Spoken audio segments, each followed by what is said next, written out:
ஜீவநீரோடை ஊழியங்கள் வழங்கும் இதயத்திற்கு இன்று ஒரு சிந்தனை. சலிப்பு.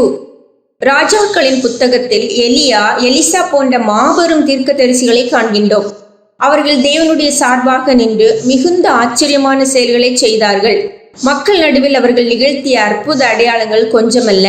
அவர்கள் தேவனுடைய செய்கைகளை முன்னறிவித்து அவ்விதமே நிறைவேற கண்டார்கள். ஆயினும் தேவனை விட்டு விலகிச் சென்று கொண்டிருந்த மன்னர்களையும் மக்களையும் கர்த்தரை நோக்கி திருப்புவதில் போதுமான வெற்றியை அவர்கள் காணவே இல்லை.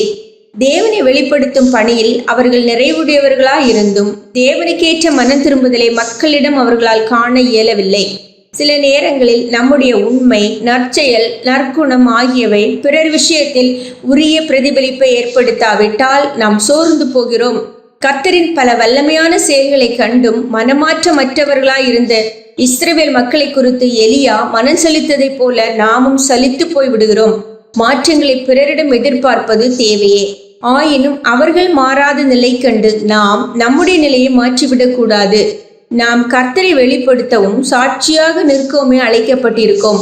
அதில் நாம் உறுதியாயிருக்க வேண்டும். எதிர்பார்த்த விளைவுகள் இல்லாமற் போனாலும் நாம் கர்த்தரின் அடையாளங்களாக தொடர்ந்து நிற்பதே தேவனின் விருப்பமாகும். இஸ்ரவேல் மக்களை எச்சரிக்கும்படி பல விஷயங்களை சொல்லி எசேக்கியேல் தீர்க்கதரிசியை தேவன் அனுப்பினார்.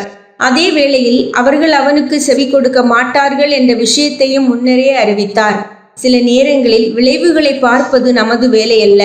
நாம் எதை செய்ய வேண்டும் என்று தேவன் சொன்னாரோ அதை செய்து விடுவதில் மட்டுமே நாம் திருப்தி காண வேண்டும்.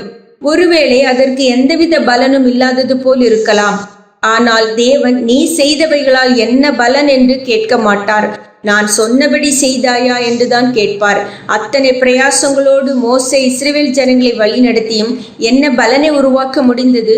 யோசுவாவையும் காலேபையும் தவிர மற்றவர்கள் எல்லாரும் கானகத்திலேயே அழிந்து போனார்களே. ஆனால் மோசே தனக்கு தந்த வேலையை சரியாக செய்து முடித்தான்.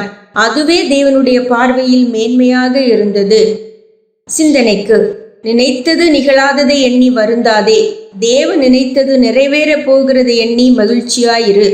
நினைத்தது நிகழாததை எண்ணி வருந்தாதே. தேவன் நினைத்தது நிறைவேற போகிறது எண்ணி மகிழ்ச்சியாயிரு.